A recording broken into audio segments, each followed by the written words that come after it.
में शामिल कंदासीं।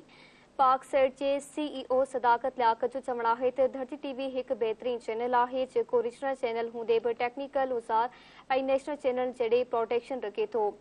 धरती टीवी हेड ऑफिस के दौरे दौरान पाक सेट के CEO सदाकत लियाकत और असिस्टेंट CEO अदनान धरती टीवी के समूरे सेटअप की वाकाड़ और मुस्तकबिल लाइ नेक ख्वाहिशन जो इज़हार किया।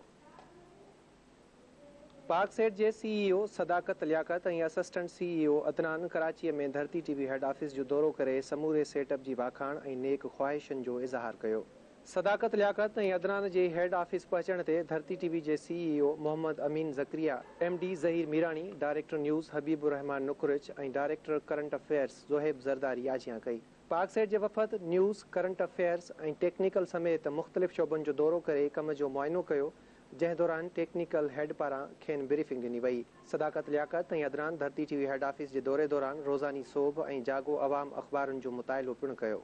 धरती टीवी के CEO Mohammad Amin Zakaria, MD Zaheer Mirani, director news Habibur Rahman Nukrich और director current affairs Zoheb Zardari आयल मेहमानन के अजरक ओढ़ाया। उन मौके ते सदाकत लियाकत ॻाल्हाईंदे चयो त धरती टीवी एक बेहतरीन चैनल है जो रीजनल चैनल होंदे भी उन जा टेक्निकल औजार और प्रोडक्शन नेशनल चैनल जड़ा आहिनि।